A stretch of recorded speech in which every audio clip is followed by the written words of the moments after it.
Merci. Alors, je vais rentrer directement dans le vif du sujet. Déjà, vous préciser que le titre que vous voyez a changé par rapport au programme. En fait, j'ai vraiment axé mon propos du jour sur les sautes des. Alors, j'ai dit traiter. Les termes dans l'acte, c'est amitié, union et intelligence. Premier point. Et donc, amitié, union et intelligence entre Charles de Bourgogne et René II de Lorraine. Et j'ai parlé d'un autre document en employant le terme de ratification, et il faudrait plutôt parler de garantie. Donc, garantie par la noblesse lorraine de ce traité. Le traité d'alliance est daté du 15 octobre et sa, entre guillemets, ratification, sa garantie est datée, elle, du 18 novembre 1473. Je vais d'abord présenter en fait la tradition historiographique qui s'inscrit dans la longue durée de ces documents, sachant qu'il y a eu un temps de confusion quant à leur histoire. Les choses ne sont pas si simples.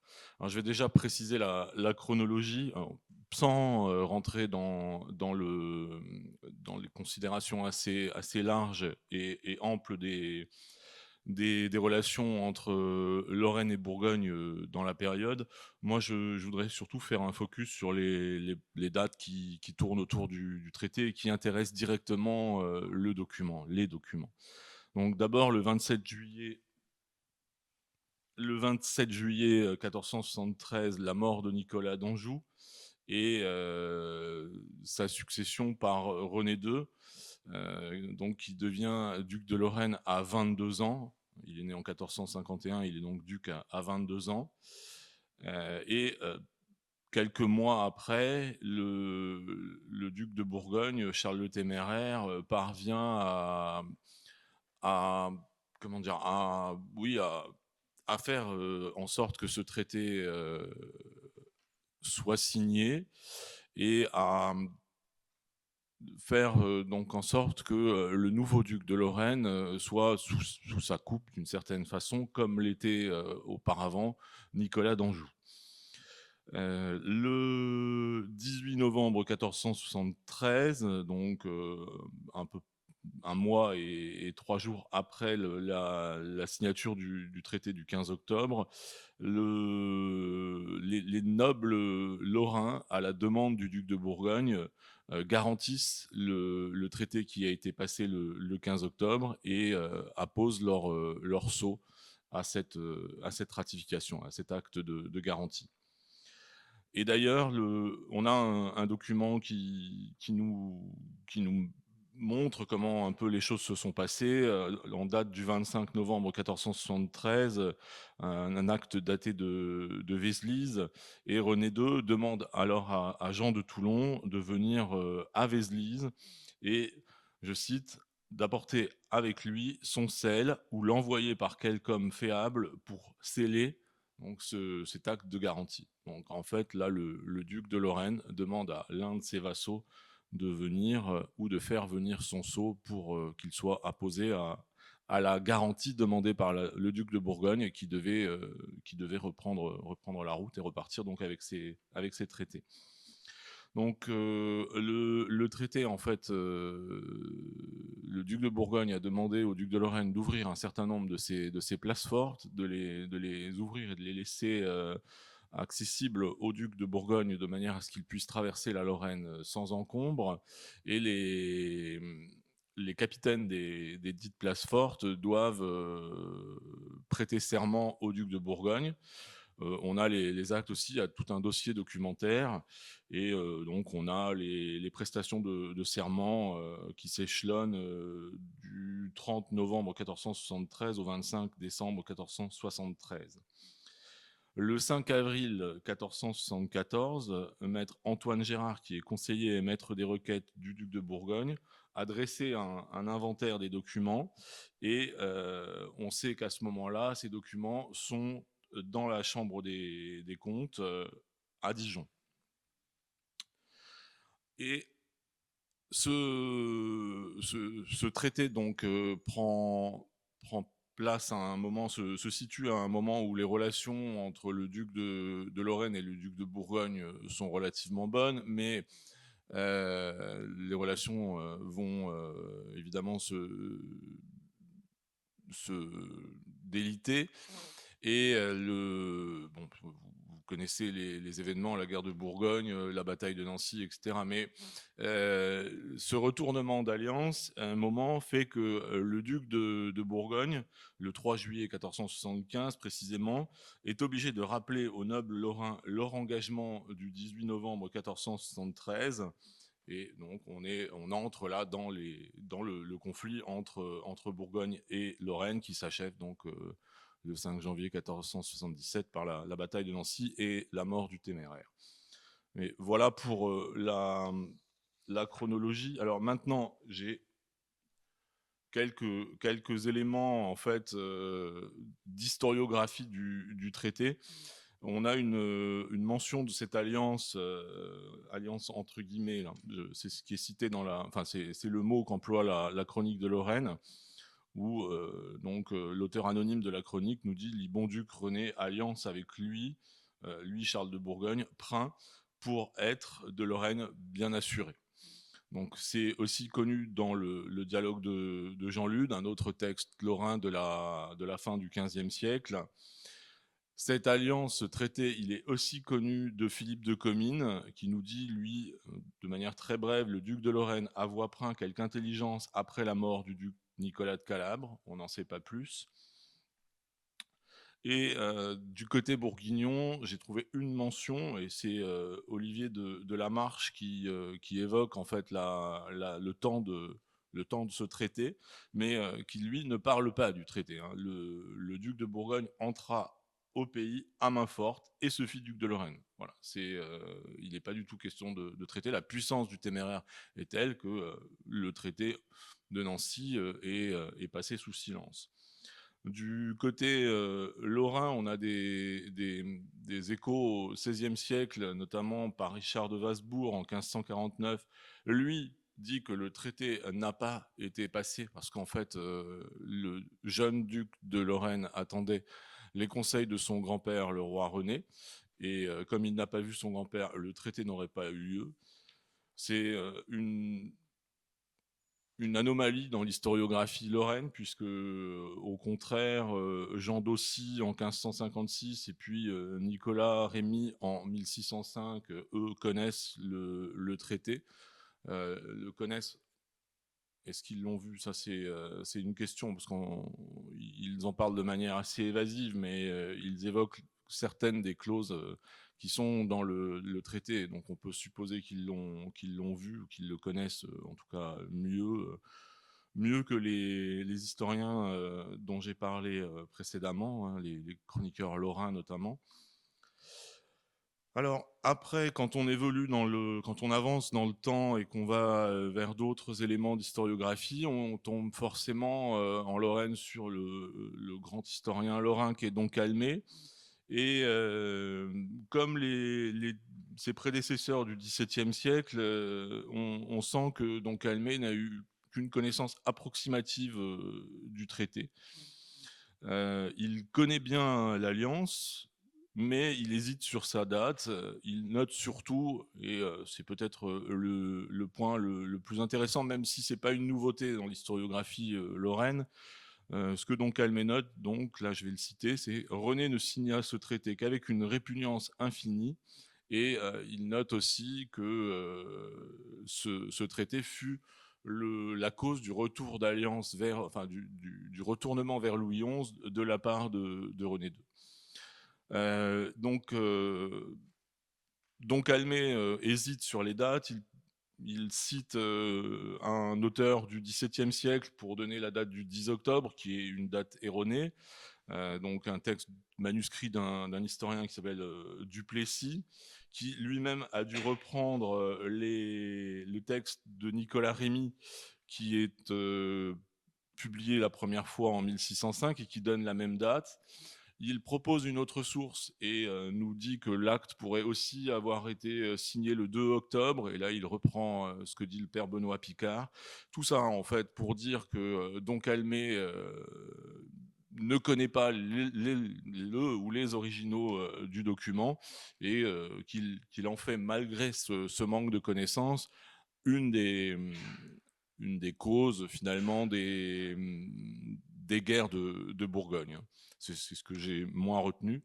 Quelques années plus tard, Aubert Roland ne paraît pas beaucoup mieux informé, mais lui aussi, c'est un historien lorrain et il dénonce vivement, je cite, cette condition injurieuse à la Lorraine qui dégradoit le souverain en vassal, qui mettoit le pays lorrain en proie à une nation étrangère, et toi l'endroit par lequel le duc René avait cru se maintenir en paix avec le duc de Bourgogne, ce qui le trompa.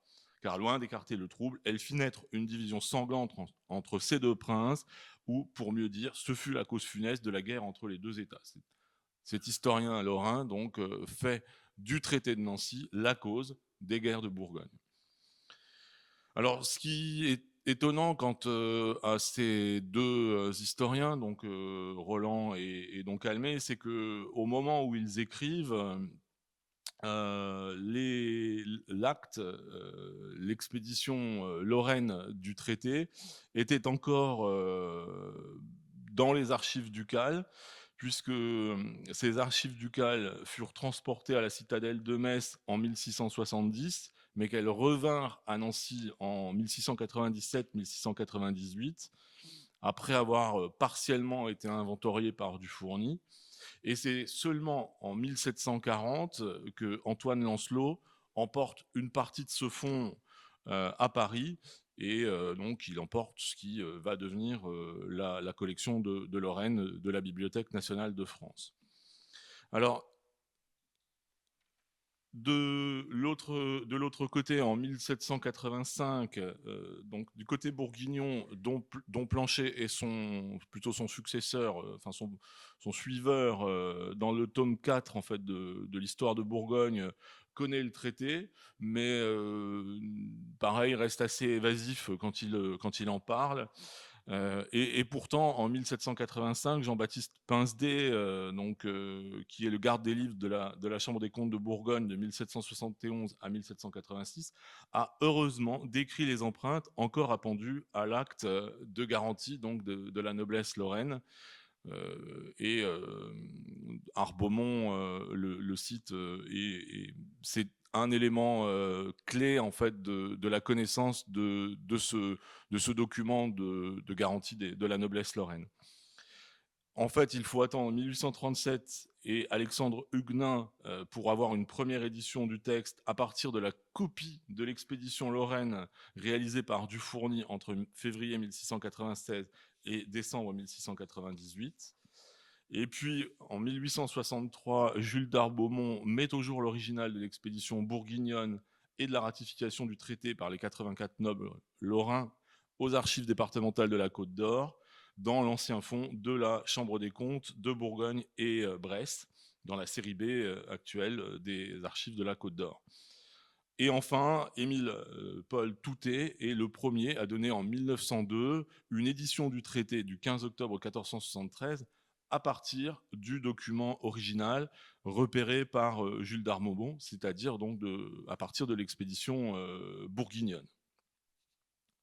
Voilà, ensuite, ce qu'il faut savoir, c'est que de 1973, date du Charles the Bold de Vaughan, jusqu'à la publication de l'habilitation à diriger des recherches de Léonard Dauphin, René d'Anjou, prince en Lorraine, en 2024, on tourne autour de ces deux actes, de ces deux expéditions, mais on les aborde plutôt à partir des éditions du 19e ou du début du 20e, et elles n'ont jamais été reprises.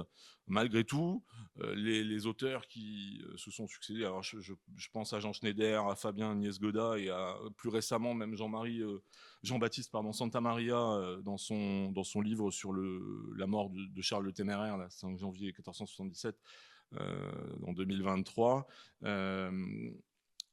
se fondent toujours un peu sur les mêmes auteurs et ont tendance un peu à se répéter. Même finalement Léonard Dauphin qui a vu l'acte conservé à la Bibliothèque nationale finalement suggère qu'il faudrait quand même reprendre l'édition des deux documents. Ce que l'on notera en revanche, c'est que comme le père Aubert Roland, il parle, et là je cite Léonard Dauphin, ils parlent tous d'un traité, enfin ils ne parlent pas tous d'un traité léonin, mais Léonard Dauphin parle d'un traité léonin, et d'une manière générale, les historiens, que ce soit les historiens de la Lorraine ou les historiens bourguignons, voient ce traité comme l'origine finalement des guerres de Bourgogne et de tout ce qui en découle. La victoire de René II, bien sûr, mais c'est aussi la mort du Téméraire. Alors, la double ratification, en fait, elle était initialement prévue dans le traité, item, item que, pardon, pour la sûreté et entretènement des choses de sudites seront d'un côté et d'autre faites bonne et sœur lettres scellées et signées dûment, à savoir de la part de mon dit seigneur le duc de Bourgogne, de lui et de son grand sel, et de la part de mon dit seigneur de Lorraine, de lui et de son sel, et du sel de madame sa mère. Voilà pour la double ratification, ce qui fait que non, la double expédition, pardon, et donc vous avez effectivement une expédition lorraine qui est conservée à la Bibliothèque nationale de France, donc sous la cote, dans la collection Lorraine, c'est Lorraine 185 numéro 20, c'est l'acte que vous avez sous les yeux. Alors, rapidement, même si elle est longue, l'annonce de scellement, parce qu'elle est quand même intéressante, en témoin desquelles choses avons chacun de nous signé ses présentes de notre main et Issel fait sceller de nos selles. Et avec ce nous, le dit duc de Lorraine, pour plus grande sûreté de notre côté, avons très humblement prié et requis notre très redouté dame et mère de les choses de sudite passées, consentir et accorder, et ses présentes aussi signées et scellées.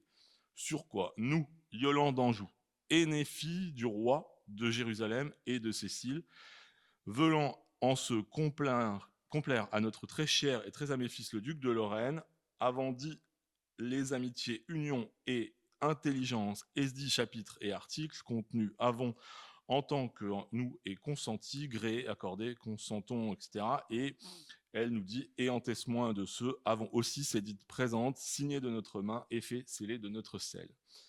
Alors, l'acte de la collection de Lorraine est seulement signé par Charles et on ne trouve que le sceau du duc de Bourgogne sur cet acte.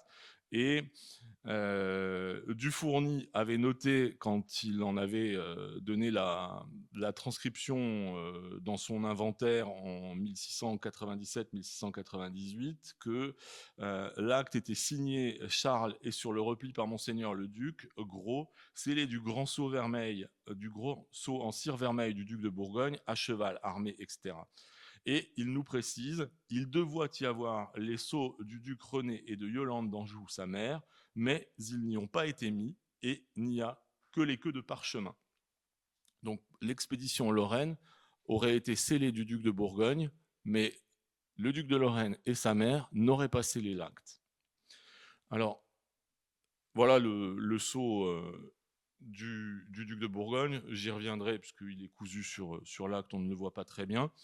Alors, j'en viens maintenant à l'expédition bourguignonne. L'annonce de scellement est exactement identique et l'acte, en revanche, est signé par les trois princes, les deux ducs et Yolande, à la différence donc de l'expédition lorraine, signée par seulement le duc de Bourgogne. Là, on a la signature des trois sigillants et également donc le sceau de Yolande qui est au milieu, qui a été placé avant celui de son fils, vraisemblablement, puisqu'on a la signature de Charles, on a la signature de Yolande et la signature de René, donc ça devait être l'ordre initial des trois sceaux. En 1863, Arbaumont nous dit que les seuls subsistaient alors le sceau de Charles de Bourgogne et celui de Yolande d'Anjou. Et ils étaient déjà donc en 1863 en mauvais état de conservation. Alors, je vais rapidement les montrer. Tout simplement pour faire un peu de pub à Sigilla aussi, parce qu'on est là quand même pour honorer Sigilla d'une certaine manière. Voilà l'empreinte du grand sceau de Charles le Téméraire et de son contre-sceau. Et puis, je reste nancéen et lorrain, donc je vous montre une épreuve différente en fait de la même matrice, qui est appendue à un acte du 30 septembre 1473, qui est conservé aux archives départementales de la Meurthe-et-Moselle. Bon, tout le monde le connaît bien, ce sceau, je ne veux pas non plus m'étendre sur le sceau de la même façon que sur le sceau de Yolande d'Anjou, qui est lui aussi assez bien connu. Vous dire aussi que le sceau de Yolande n'a pas été contre-scellé, contrairement à ce qu'elle pratique dans les années qui suivent, et là notamment sur l'empreinte de 1483 que vous avez au milieu et à droite de l'écran. Ensuite, le sceau du troisième est finalement de celui qui est complètement absent, puisque même Arbaumont n'a pas vu son sceau. C'est le sceau le sceau. Alors j'ai parlé de grand sceau. Dans l'annonce de scellement, on parle simplement du sceau de René II, alors qu'on parle du grand sceau de Charles. Sans doute, ça a sans doute son importance, mais pour moi, ce sceau équestre de René II et son grand sceau. Il l'utilise du début de son règne quasiment jusqu'à la fin, même s'il en utilisera d'autres. Donc c'est un bel exemplaire ici de ce sceau qui a aujourd'hui disparu des actes dont je vous parle.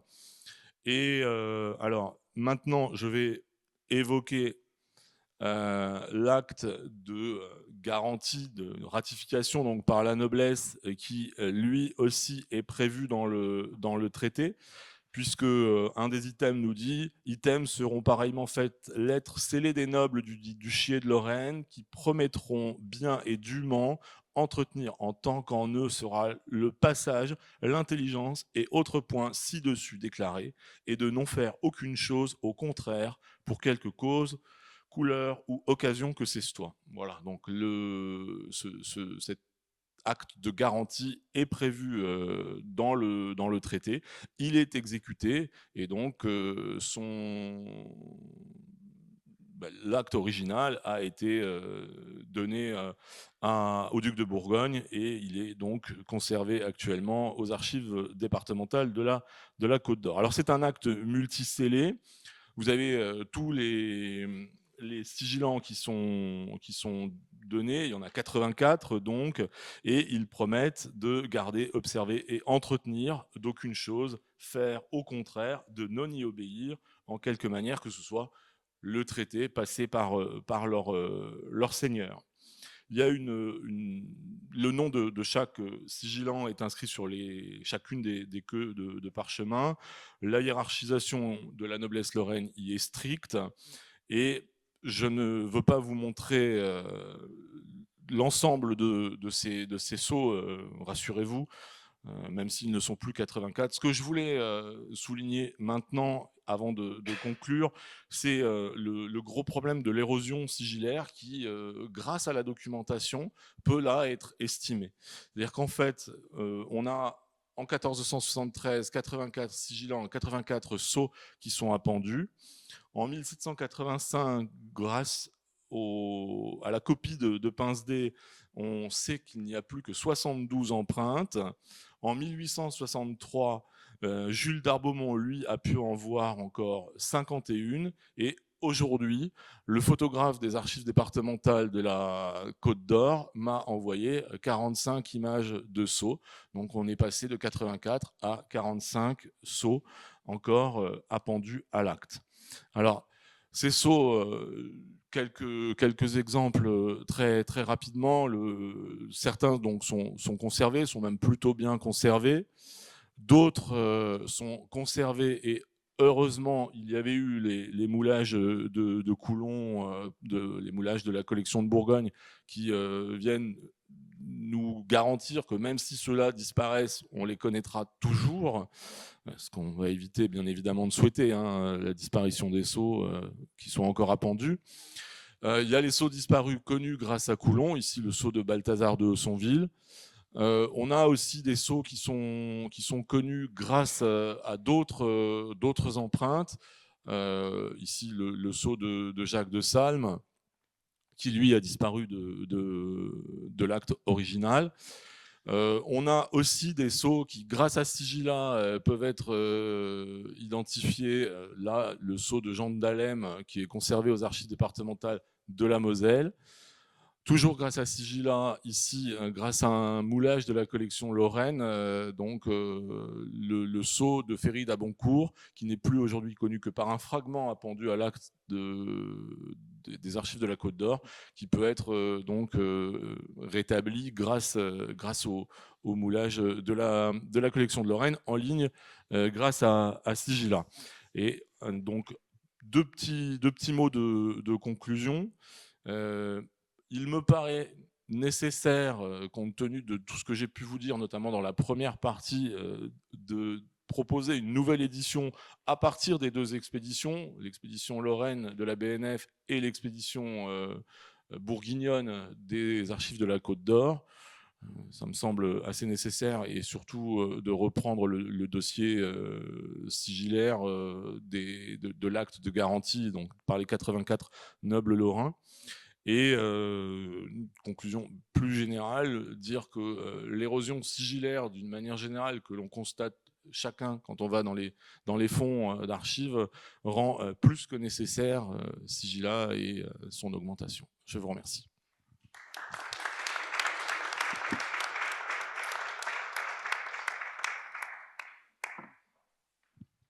Merci beaucoup, Monsieur Blanchard, pour cette intervention.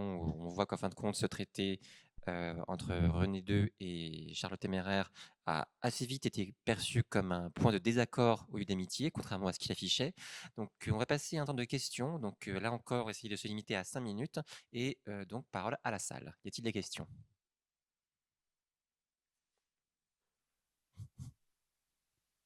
Oui.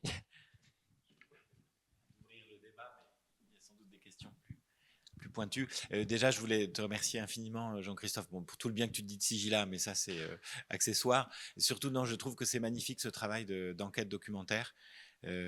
Qui semble aussi assez comment dire, très érudit dans ta présentation initiale, et puis on en comprend tout le sens quand tu nous montres ce tableau. Si tu peux revenir sur la diapositive, sur ce que tu as appelé, le terme que tu as utilisé d'érosion sigillaire. Voilà. Et c'est vrai que c'est passionnant de voir comment la documentation se perd, et à quel point ces documents sont fragiles. Donc voilà, je trouve que c'est d'avoir un exemple bien documenté que tu arrives à suivre dans le temps, c'est quand même assez exceptionnel. On fait régulièrement, enfin tous les sigillographes font le constat de cette érosion sigillaire en comparant notamment des catalogues, par exemple. Quand on rentre dans la base aujourd'hui des catalogues, même l'exemple qu'on cite souvent, c'est celui des Gains, qui a vu énormément de sceaux, et il y en a facilement un tiers qui aujourd'hui n'existe plus, alors que c'est un catalogue récent. Mais là, effectivement, de l'avoir dans la durée de l'origine du document à nos jours, c'est une attestation très intéressante. Donc merci infiniment pour cet exemple. D'autres remarques? Oui.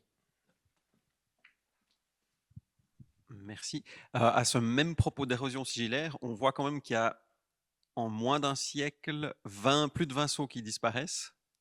Il y a une explication sur est-ce que la révolution, je sais pas, le transport de fonds d'archives de façon plus ou moins consciencieuse a pu accélérer la dégradation?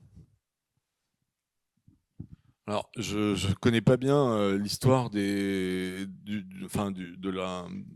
fond de la Chambre des comptes bourguignonne, hein, mais c'est vrai que on se retrouve de part et d'autre de 1789 et des années révolutionnaires. C'est vrai que c'est l'explication qui semble la plus logique. Il faudrait creuser, peut-être effectivement que dans la période, les documents ont été malmenés. Mais de toute façon, c'est un temps de transformation pour l'archivage en France. Donc, il y a en même temps cette prise de conscience de la nécessité de conserver, oui,